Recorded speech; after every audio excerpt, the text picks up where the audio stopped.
O Jornal do Meio-Dia está de volta e com o avanço das facções criminosas em Mato Grosso, a deputada federal Gisela Simona afirma não acreditar que esse crescimento esteja relacionado a leis frouxas. Ela defende que essas organizações sejam tratadas como terroristas, na verdade. No entanto, ressalta ainda que punições mais severas dependem também do judiciário. E é para falar sobre esse e outros assuntos, está aqui no estúdio do Jornal do Meio-Dia a deputada federal pela União Brasil, Gisela Simona. Boa tarde, deputada, e seja bem-vinda aqui ao Jornal do Meio-Dia. Boa tarde, Lúcio. Boa tarde, Camila. Boa tarde. Deputada, quando a senhora diz as leis não são frouxas e depende do judiciário a efetividade da aplicação dessas leis, o judiciário está passando a mão na cabeça de criminosos? Na verdade, Lúcio, eu defendo que o combate às facções do nosso país, ele não depende unicamente de um dos poderes, né? Nós temos aí o legislativo, precisa sim, em alguns momentos, endurecer a lei, mas nós precisamos também que nós tenhamos aí uma atuação forte do judiciário no sentido de dar o verdadeiro rigor que a lei merece e não fazer interpretação com as brechas da lei, né? Eu vou sair um pouco das facções, mas dizer do feminicídio, por exemplo, que embora nós conseguimos aí aumentar para a maior pena do Código Penal brasileiro, ainda tem feminicida saindo pela porta da frente das delegacias. Mas se tem brecha na lei, não foi o legislador lá no Congresso que deixou a brecha? Deixou a brecha, mas ele te dá a possibilidade, sim, da interpretação da forma mais rigorosa. Nós estamos numa transição do Código Penal brasileiro, que é de 1940, né, em que você ali tem, por exemplo, que uma pessoa de bons antecedentes, por exemplo, justificaria o fato dela ficar livre numa investigação durante um processo criminal.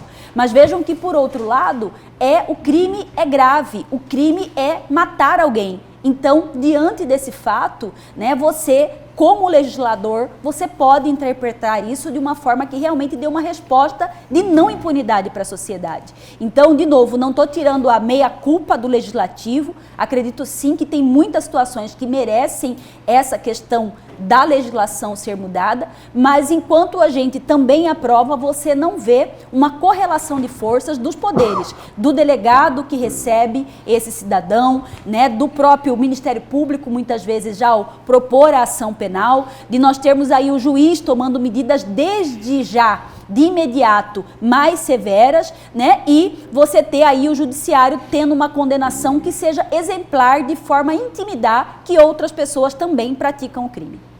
Deputado, no começo da entrevista, trouxe já um posicionamento da senhora em relação à conversão desses crimes, né, o enquadramento deles, associação para tráfico de drogas e outros, na categoria de terrorismo. Por que a senhora defende essa questão? E já emendando na pergunta, seria necessário então uma limitação da interpretação dessas leis que beneficiariam os réus por parte do judiciário? Ou não tem como fazer isso? Não tem como parar essa interpretação mais benéfica? Não tem como de imediato você terminar, né? Todos hoje os julgadores, né, estudaram aí nas universidades com o Código Penal de 1940 e isso faz com que se busque aí uma interpretação de acordo com os princípios ordinários daquela época. Então vejam que quando a gente fala do terrorismo aí seria uma forma mais rápida de dar uma resposta para a sociedade. Por quê?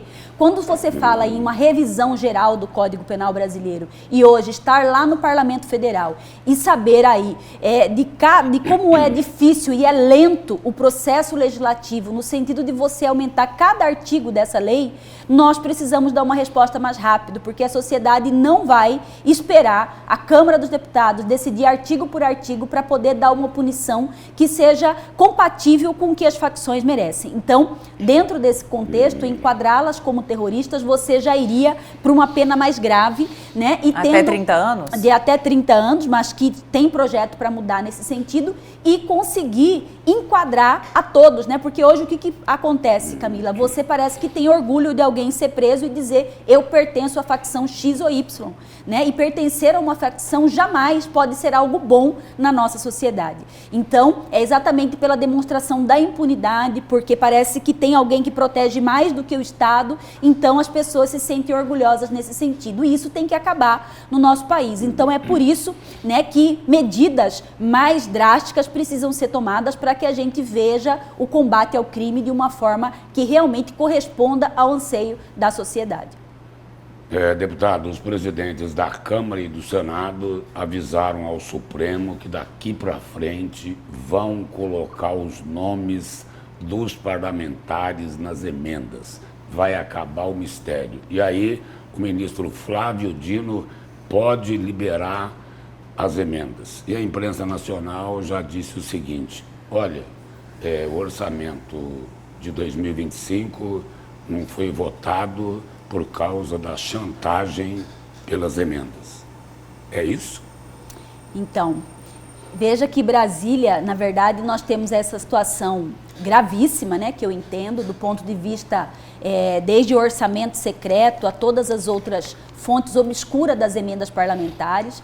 Eu sou de total acordo que nós tenhamos mais transparência, que nós tenhamos rastreabilidade nessa questão das emendas parlamentares, né? E essa situação, o que eu tenho conhecimento, Lúcio, logo que o Hugo Mota assumiu ali em 1º de fevereiro, né, ele sim já tentou de imediato ter uma conversa com o Flávio Dino para essa questão das emendas, né, e foi agendada essa reunião, inclusive para a data de hoje, dia 27 de fevereiro, né, o que demonstrou aí não ter tanta pressa o STF para tratar desse assunto, que eu digo que é importante não é só para os parlamentares, mas é importante sim, principalmente para os prefeitos que estão lá na ponta, né, que dependem aí muitas vezes desse recurso das emendas, que boa parte do orçamento está na mão dos deputados, para poder fazer ações básicas e essenciais no seu município, né? Então, é muito ruim esse jogo de chantagem entre Congresso, entre o Poder Executivo, entendeu? Mas é a vida real que eu estou aprendendo lá em Brasília, infelizmente, mas nós sabemos aí que eu acredito que agora... A senhora concorda com o termo, então, chantagem, era isso que estava ocorrendo? Concordo, infelizmente concordo, porque realmente até o momento você não ter a votação da LOA é algo inadmissível do ponto de vista do que o Brasil precisa para andar da forma que tem que andar. Deputada, falando nisso, né, esse atraso na votação do orçamento deveria ter acontecido em dezembro, conforme a Constituição, né, e aí houve o bloqueio das emendas, todas as questões que a senhora trouxe na pergunta que o Lúcio fez. Como que fica essa situação? Para quando está previsto de fato a votação? Muitos parlamentares colocam a culpa no governo, dizendo que foi, abre aspas, uma peça de ficção. E aí, o que a gente pode esperar, né, desse orçamento da LOA agora para esse ano? Na verdade, o que nós sabemos, não é uma resposta oficial, mas que no dia 11 de março vai ser votada a LOA, né? Então, já encaminhando aí para o Congresso, para que tenha essa votação, né? E então se resolva essa questão do orçamento, que é tão importante para o país continuar a andar. Agora, o que também nós não podemos aceitar é de que algumas situações que estão sendo postas como culpa do Congresso, né? Eu vou dizer o exemplo do Plano Safra, né? Que atingiu muito Mato Grosso, onde nós tivemos uma situação que sequer o ministro da Agricultura sabia primeiro da suspensão do plano e depois da medida provisória que iria restabelecer a ordem aí no que se refere à questão do Plano Safra. Infelizmente, a gente vê sim o governo federal bastante... vamos colocar aí, sem comunicação entre os próprios ministros do que está ocorrendo e situações acontecendo sem conversar com a base, né? Porque em outras situações do país, em momentos como esse, que se teve que tomar medidas fortes, seja com relação ao próprio Plano Safra, que já foi suspenso em outros governos, né? Conversar com os parlamentares no sentido de expor o problema é algo que sempre aconteceu. Então, assim, existe a chantagem, eu concordo com o termo, mas em alguns momentos ela acontece de forma recíproca, de lá para cá e daqui para lá. Deputada, a confusão aí no Plano Safra foi tão grande, mas tão grande. Primeiro, não precisava ter ocorrido a suspensão do Plano Safra. Segundo, quem teve que administrar a crise não foi o ministro da Agricultura. Não. Teve que ser o ministro Fernando Haddad da Fazenda ir lá e conversar com a bancada ruralista.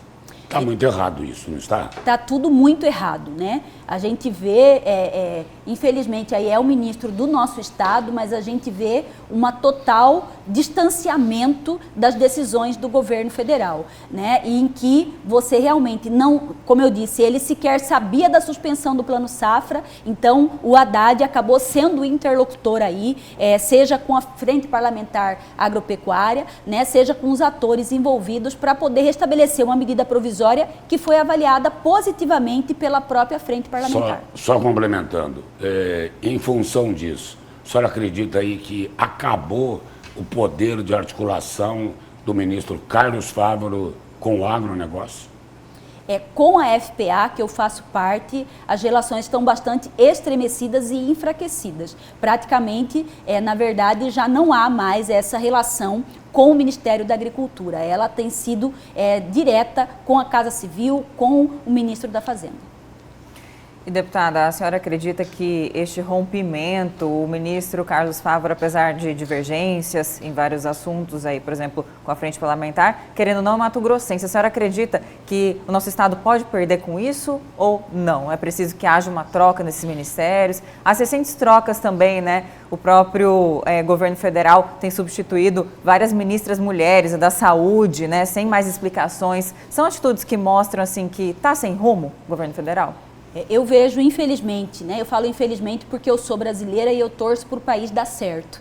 Então eu vejo, sim, um governo federal hoje bastante enfraquecido, principalmente pela baixa e pouca atuação dos ministros que ali estão.